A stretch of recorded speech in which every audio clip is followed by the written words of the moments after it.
Good morning everyone. I hope you are doing well. This is Ankit for Paisha classes. Today we can talk about Agra University B.Ed first year MCQ series. जी हाँ guys, जैसे कि आप सभी को मालूम है कि आपकी आगरा यूनिवर्सिटी की B.Ed first year second year की पेड क्लासेस भी स्टार्ट कर दी गई हैं। तो पेड क्लासेस के लिए नीचे दिए गए नंबर पर कॉन्टैक्ट कर सकते हैं। सारी चीज़ों का लिंक जो है वो डिस्क्रिप्शन में है। आज की जो वीडियो है आपकी वो B.Ed फर्स्ट ईयर की MCQ सीरीज़ की 9th क्लास होने वाली है। ठीक है, चलिए फिर आगे बढ़ते हैं। विदाउट टाइम वेस्ट करते हुए चीज़ों को शुरू करते हैं। और लास्ट वीडियो में हमने एटलीस्ट 200 क्वेश्चंस को देख लिया था। और जैसे कि आप सभी को मालूम है कि लास्ट क्वेश्चन का आंसर जो है वो आपको कमेंट में करके देना होता है। तो सबसे पहले उस क्वेश्चन का आंसर जान लेते हैं, उसका आने फिर आगे के क्वेश्चंस को देखते हैं। तो हमने लास्ट वीडियो में 200 क्वेश्चन की बात करी थी। तो 200 क्वेश्चन में कहा गया है हमसे किशोरावस्था की विशेषताओं का सर्वोत्तम रूप से व्यक्त करने वाला शब्द जो है वो कौन सा है, या कह सकते हैं कि किशोरावस्था को इनमें से कोई ऐसा शब्द कौन सा है जिसमें किशोरावस्था की सारी विशेषताएं आ जाती हैं, या किशोरावस्था को दूसरे शब्दों में क्या कह सकते हैं, या सिंपल शब्दों में क्या कह सकते हैं, ये पूछा गया हमसे। तो विकास होगा, परिवर्तन होगा, समायोजन होगा, या अस्थिरता होगी। तो राइट आंसर जो है वो आपका परिवर्तन हो जाएगा। यानी कि किशोरावस्था की विशेषताओं को सर्वोत्तम रूप से व्यक्त करने वाला शब्द जो है वो परिवर्तन शब्द जो है वो बेस्ट यहाँ पे लग रहा है। ओके, चलिए फिर आगे बढ़ते हैं। 201 क्वेश्चन के देख लेते हैं। 201 क्वेश्चन में हमसे क्या पूछा गया है, थोड़ा सा जूम करते हैं ताकि आराम से चीज़ें आपको यहाँ पे विजिबल हो। 201 में हमसे पूछा गया है विकास या विकासात्मक संवेग सिद्धांत प्रतिपादित किया। यानी कि विकासात्मक संवेग सिद्धांत प्रतिपादित जो है वो किस मनोवैज्ञानिक ने किया, यह हमसे पूछा गया है। तो ऑप्शन ए में वॉटसन है, ऑप्शन बी में ब्रिजेज है, और ऑप्शन सी इनमें से कोई नहीं। तो राइट आंसर जो है आपका वो आपका हो जाएगा ऑप्शन ए, यानी कि वॉटसन। विकासात्मक संवेग का सिद्धांत का प्रतिपादन जो है वो वॉटसन के द्वारा किया गया, यानी कि ऑप्शन ए जो है बिल्कुल करेक्ट हो जाएगा। सॉरी, ऑप्शन बी जो है आपका बिल्कुल करेक्ट हो जाए, यानी कि ब्रिजेज के द्वारा किया गया है विकासात्मक सिद्धांत का प्रतिपादन। ओके, नेक्स्ट बात करते हैं 202 क्वेश्चन की। और 202 क्वेश्चन में हमसे क्या पूछा गया है, एक सेकेंड, चलिए। 202 क्वेश्चन में हमसे पूछा गया है ऐसे बालक जिनकी बुद्धि लब्धि 140 से ऊपर होती है वह कहलाते हैं। यानी कि जो IQ लेवल होता है जिनका 140 से ऊपर होता है उनको क्या कहते हैं, ये हमसे पूछा जा रहा है। ठीक है, तो 202 क्वेश्चन में हमसे पूछा गया है हीन वृद्धि, प्रखर बुद्धि, या तीव्र बुद्धि, या प्रतिभाशाली। तो ध्यान रखिएगा 140 से ऊपर जिनका IQ होता है उनको प्रखर बुद्धि वाले बालक कहा जाता है, यानी कि एक्स्ट्रा ऑर्डिनरी बच्चे जो होते हैं ना उसको कह सकते हैं। तो ऑप्शन बी जो है वो बिल्कुल करेक्ट हो जाएगा। नेक्स्ट बात करते हैं 203 क्वेश्चन में कुछ कहा गया है सामान्य बालकों की बुद्धि लब्धि होती है, यानी कि समान बालकों का IQ लेवल जो है वो कितना होता है, यह पूछा गया है। इसी के साथ साथ जो अगर मैं IQ लेवल का सूत्र या फॉर्मूला आपसे पूछूं तो आप क्या बताएंगे। लास्ट वीडियो में मैंने बताया था, क्वेश्चन आया था MC/CA, mental age into upon chronicle age into 100। इस फॉर्मूले को अच्छे से रट लीजिएगा। ठीक है, अब यहाँ पे देखिएगा अपना मेंटल एज और क्रॉनिकल एज निकाल के आप खुद का भी IQ लेवल चेक कर सकते हैं कि आपका IQ लेवल क्या है। यहाँ पूछा गया समान बालकों की बुद्धि लब्धि क्या, यानी कि जो नॉर्मल बच्चे होते हैं उनकी बुद्धि लब्धि कितनी होती है। देखो 140 से ऊपर तो है वो प्रखर बुद्धि वाले बच्चे होगा, यानी कि एक एक्स्ट्रा ऑर्डिनरी वाले बच्चे होगा। सामान्य यानी कि नॉर्मल बच्चों की जो बुद्धि होती है वो कितनी होती है, ये पूछा गया है। तो ध्यान रखिएगा 90 से लेकर 109 के बीच के जो बच्चे होते हैं वो कह सकते हैं सामान्य बुद्धि वाले बच्चे कह सकते हैं। ठीक है, ऑप्शन बी जो है बिल्कुल करेक्ट हो जाएगा।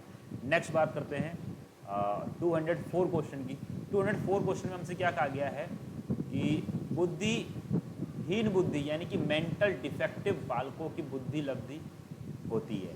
मेंटल डिफेक्टिव की बात करी गई है, यानी कि उन बच्चों की यहाँ पे बात करी गई है, ठीक है, जो हीन वृद्धि यानी कि जो दिमाग से थोड़ा सा पैदल बोल सकते हैं, या थोड़ा सा एबनॉर्मल बच्चे जो होते हैं उनकी, यानी कि जो सही से मतलब चीज़ों को कैप्चर नहीं कर पाते, पढ़ नहीं पाते। देखा होगा आप लोगों, उनके अलग से स्कूल्स होते हैं। ठीक है, तो उनकी बात करिए, यानी कि मेंटल डिफेक्टिव यानी कि थोड़ा सा इनका दिमाग जो है वो कम होता है, उनकी बात करिए। हिंदी में उसको हीन बुद्धि बालक बोलते हैं। ठीक है, तो इसका राइट ऑप्शन जो है वो कौन सा होगा, यानी कि वो बच्चे जो होते हैं वो आपके 80 से 90 के बीच में आते हैं, उनकी जो IQ लेवल होता है वो 80 से 90 के बीच में होता है। ओके, नेक्स्ट 205 क्वेश्चन की बात करते हैं। काफ़ी इंपॉर्टेंट क्वेश्चन है। यहाँ बात करी गई है बुक के बारे में, the mind that find itself. The mind that find itself पुस्तक संबंधित है, यानी कि ये जो पुस्तक है किससे संबंधित है, किस सब्जेक्ट यानी कि किस विषय संबंधित है, गणित से है, विज्ञान से है, दर्शन शास्त्र से है या मानसिक स्वास्थ्य से है। ठीक है, ध्यान रखिएगा ये आपकी मानसिक स्वास्थ्य से, यानी कि ऑप्शन डी जो है बिल्कुल करेक्ट ऑप्शन रहेगा आपका इसमें। ओके, नेक्स्ट बात करते हैं मानसिक द्वंद्व के प्रमुख कारण, यानी कि मानसिक द्वंद्व के प्रमुख कारण जो है वो क्या होते हैं, यानी कि बच्चा जो है एबनॉर्मल पैदा होता है उसके क्या रीजंस हैं, ठीक है, क्या कारण है, ये हमसे पूछा जा रहा है। तो ध्यान रखिएगा आर्थिक कारण या फिर संवेगात्मक कारण या जैविकी कारण या उपयुक्त सभी। तो गाइस ये सारे के सारे कारण हो सकते हैं जो अगर बच्चा मानसिक द्वंद्वता है, यानी कि मेंटल या कह सकता हूँ थोड़ा सा एबनॉर्मल बच्चा पैदा हुआ, जो अगर आर्थिक स्थिति ठीक नहीं थी तो माँ जो है सही से खान पीन माँ को नहीं मिल पाया, इस वजह से बच्चा उस हिसाब से डेवलप नहीं हो पाया। ठीक है, संवेगात्मक यानी कुछ प्रेरणा वगैरह की गई, यानी कि माँ जो है डिप्रेशन में थी या फिर कोई ना कोई दिक्कतें थी या जैविकी कारण था, तो ऑप्शन डी जो है आपका बिल्कुल करेक्ट हो जाएगा। ओके, नेक्स्ट बात करते हैं 207 क्वेश्चन की। 207 क्वेश्चन में कहा गया है हमसे क्या, आक्रामकता का तात्पर्य है हिंसा, स्वग्रहिता, क्रोध या उपयुक्त सभी। आक्रामकता का तात्पर्य जो है वो क्या है, ये हमसे पूछा जा रहा है। तो हिंसा भी है, स्वग्रहिता भी है और क्रोध भी है, यानी कि ऑप्शन डी जो है बिल्कुल राइट ऑप्शन हो जाएगा। 208 की बात करते हैं और 208 क्वेश्चन में हमसे पूछा गया है कथन किसका है, वंशानुक्रम व्यक्ति की जन्मजात विशेषताओं का पूर्ण योग है। ये कथन जो है किसने दिया है, ये हमसे पूछा जा रहा है। ठीक है, तो ध्यान रखिएगा ये जो कथन है वो किसका है, यह पूछा गया है। तो ऑप्शन ए में पीटरसन है, ऑप्शन बी में डगलस है, ऑप्शन सी में B.N. झा है और ऑप्शन डी में हॉलैंड है। तो ध्यान रखिएगा ऑप्शन ए आपका बिल्कुल राइट रहा है, नहीं कि पीटरसन ने ये कहा वंशानुक्रम व्यक्ति की जन्मजात विशेषताओं का पूर्ण योग है। ओके, तो क्वेश्चन 9 की बात करते हैं, 209 की। एक सेकंड दीजिएगा। 209 क्वेश्चन में हमसे पूछा गया है, थोड़ा सा छोटा कर लेते हैं। ओके, ठीक है, अब मेरे ख्याल से पूरा क्वेश्चन सभी को विजिबल होगा।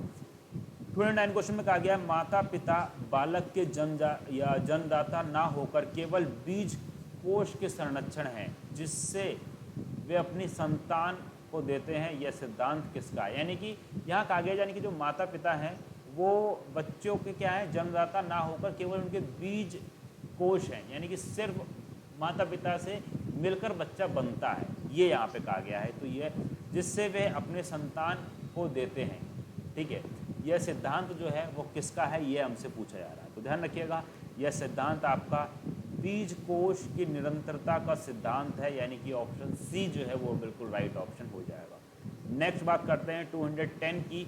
210 में कहा गया है जैसे माता पिता होते हैं वैसे ही संतान गुण रखता है, यह सिद्धांत किसका है। तो ये भी काफ़ी हद तक ठीक है। तो ऑप्शन ए में समानता का सिद्धांत, प्रत्यागमन का सिद्धांत या मेडल का सिद्धांत और इनमें से कोई नहीं। तो ध्यान रखिएगा समानता का सिद्धांत, यानी कि बच्चे ने माँ बाप को देखा, जिस तरीके से माँ बाप रह रहे हैं, जिस हिसाब से बोलते हैं चालते हैं, उसी हिसाब से बच्चे के अंदर भी गुण पैदा हो जाते हैं। तो 210 का राइट ऑप्शन जो है ऑप्शन ए हो जाएगा।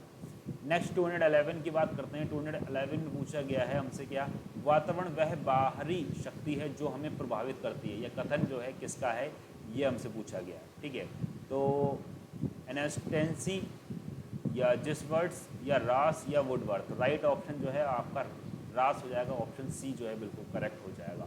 212 की बात करते हैं। 212 में हमसे पूछा गया है शिक्षा की दृष्टि से मानव विकास का कौन सा पक्ष सबसे अधिक महत्वपूर्ण है। 2018 में क्वेश्चन भी आ चुका है ये, शिक्षा की दृष्टि से मानव विकास का कौन सा पक्ष सबसे अधिक महत्वपूर्ण है, शारीरिक, मानसिक, सामाजिक या संवेगात्मक। ठीक है, तो मानसिक विकास शिक्षा की दृष्टि से जब तक दिमाग काम नहीं करेगा तो आप कुछ नहीं कर पाएंगे, तो बी ऑप्शन बिल्कुल राइट हो जाएगा। नेक्स्ट 213 की बात करते हैं। मानव विकास को प्रभावित करने वाले मुख्य कारक कौन से हैं? 2018 का प्रश्न है। वंशानुक्रम है, ठीक है, इसको यहाँ होना चाहिए, सेकंड ऑप्शन पर्यावरण होगा। फिर आपका ए और बी होगा, ओके, देन इनमें से कोई नहीं। तो 213 का राइट आंसर जो है वो आपका कौन सा हो जाएगा? बी। यहाँ पे आप सी कर सकते हैं, ओके। नेक्स्ट बात करते हैं 2014, विकास के क्षेत्र हैं, शारीरिक है, मानसिक है, सामाजिक, उपयुक्त सभी। तो विकास के ये सभी के सभी आपके क्षेत्र हैं। विकास के क्षेत्र शारीरिक, मानसिक और सामाजिक। विकास का क्षेत्र जो होता है तो यहाँ पे आपका ऑप्शन सी हो जाएगा, ठीक है, यानी कि सामाजिक जो है वो विकास का क्षेत्र है। ऑप्शन सी जो है वो राइट ऑप्शन होगा। इसी के साथ गाइस आप सभी को मालूम है कि बीएड फर्स्ट ईयर का टीचर बैच जो है वो लॉन्च कर दिया गया है। जिन कैंडिडेट्स को पेड बैच चाहिए वो टीचर बैच ज्वाइन कर सकते हैं। टीचर बैच ज्वाइन करने के लिए नीचे दिए गए नंबर पर कॉन्टैक्ट कर सकते हैं, ठीक है। इस बैच के जो फैसिलिटीज़ हैं जिसमें आपको सारी की सारी चीज़ें मिल जाएंगी। ज़्यादा टाइम वेस्ट नहीं करूँगा इस चीज़ को लेके। यहाँ आपको लाइव क्लासेस जो है, यानी कि क्लासेस आपकी थ्योरी प्लस एमसीक्यू दोनों बेस पे होंगी। पीडीएफ नोट्स मिलेंगे, रिकॉर्ड वीडियोस मिलेंगे, डाउट सेशन होंगे, ठीक है। इसी के साथ प्रीवियस क्वेश्चन आपको यहाँ पे दोनों मिलने वाले हैं, यानी कि थ्योरी और एमसीक्यू बेस दोनों के दोनों। चलिए फिर आगे बढ़ते हैं। और अभी तक इंस्टाग्राम पे फॉलो नहीं किया है तो जल्दी से इंस्टाग्राम पे फॉलो कर लीजिएगा पर्सनली मेरे से बात करने के लिए। बाकी अदर साइट से भी जुड़ जाइएगा, लाइक टेलीग्राम, टेलीग्राम, फेसबुक और व्हाट्सएप ग्रुप को ज्वाइन कर लीजिएगा। सारी चीज़ों का लिंक जो है वो आपको डिस्क्रिप्शन में अवेलेबल है। आगे बात करते हैं 215 की। 215 में कहा गया सामाजिक गुणों के वातावरण पर प्रभाव 20 जोड़ी बच्चों पर अध्ययन किसने किया, यानी कि 20 जोड़ी बच्चों पर अध्ययन किस मनोवैज्ञानिक ने किया, यह पूछा गया। सामाजिक गुणों का वातावरण का प्रभाव पर 20 जोड़ी बच्चों का अध्ययन किसने किया, किस मनोवैज्ञानिक ने इस तरीके का कह सकते हैं प्रैक्टिकल किया। तो राइट ऑप्शन की जो अगर बात करता हूँ तो न्यूमैन, फ्रीमैन या होली जंगर, ठीक है, या उपयुक्त सभी। तो राइट ऑप्शन जो है वो आपका ऑप्शन डी हो जाएगा, यानी कि इन सभी मनोवैज्ञानिक ने मिलकर ये प्रैक्टिकल किया था, ठीक है। नेक्स्ट बात करते हैं 216 की। 216 में पूछा गया विकास प्राणी में होने वाली प्रगतिशील परिवर्तन है जो किसी लक्ष्य की ओर लगातार निर्देशित होता रहता है। यह परिभाषा दी है, मुनरो ने दी है, डेवर ने दी है, वुडवर्थ ने दी है या हरलॉक ने दी है। तो राइट आंसर जो है आपका बी हो जाएगा, यानी कि ड्रेवर ने ये परिभाषा दी है। 217 की बात करते हैं। 217 में पूछा गया निम्नलिखित में से कौन सी परीक्षण बुद्धि का मापन करता है। परीक्षण बुद्धि का मापन कौन सा करता है? CAT, TAT या MAT या भाटिया बैटरी परीक्षण, ठीक है। तो राइट आंसर जो है वो आपका कौन सा हो जाएगा?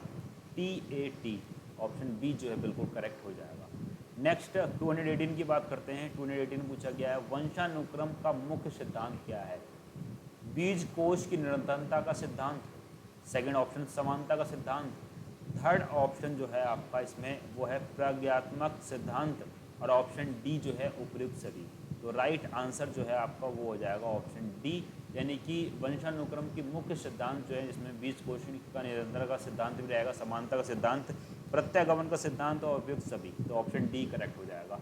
नेक्स्ट 219 की बात करते हैं। 219 में बात करेगी वातावरण में सब बाह्य तत्व आ जाते हैं जिनसे व्यक्ति जीवन के आरंभ के समय से ही प्रभावित होता है। यह कथन जो है वो किसने कहा है, ये हमसे पूछा जा रहा है। तो इसका राइट आंसर जो है वो आपको कमेंट में करके देना। और इसी के साथ यहाँ पे गाइस आपकी यूनिट फर्स्ट के जितने भी MCQ क्वेश्चन बन सकते थे वो सारे के सारे क्वेश्चंस जो है वो कंप्लीट करवा दिए गए, ठीक है। यूनिट फर्स्ट ईयर के, यानी कि यूनिट फर्स्ट में जितने भी क्वेश्चन आपके बनते हैं वो सारे के सारे क्वेश्चन आपके कंप्लीट हो चुके हैं। इसी के साथ गाइस आप सभी को बता दें कि जो कैंडिडेट इंटरेस्टेड हैं पेड बैच में, ठीक है, उनके लिए थोड़ा सा यहाँ पे बता देते हैं। और वीडियो अच्छी लगी तो वीडियो को लाइक कर दीजिएगा, शेयर कर दीजिएगा। कोई डाउट हो तो कमेंट कर दीजिएगा। बाकी कोई पर्सनली डाउट है तो आप व्हाट्सएप पे मैसेज कर सकते हैं, ठीक है।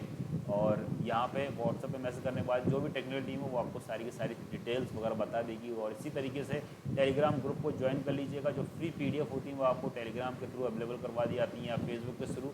और पर्सनली मेरे से बात करने के लिए इंस्टाग्राम पर फॉलो कर सकते हैं, लिंक जो है वो डिस्क्रिप्शन में आपको मिल जाएगा। बाकी अदर यूट्यूब चैनल्स को भी आप ज्वाइन कर सकते हैं, ठीक है। अपनी अर्निंग करने के लिए। और आज के टाइम पे आपको मालूम है कि यूट्यूब पे किस तरीके से अर्निंग करते हैं, वो सारी की सारी चीज़ें आपको यहाँ पे बताई जाती है। ठीक है, इसी के साथ गाइस मिलते हैं फिर नेक्स्ट वीडियो में, और तब तक के लिए thanks for watching, have a nice day, जय हिंद, जय Bharat, love you too my dear friends, thank you so much all of you, take care and bye bye.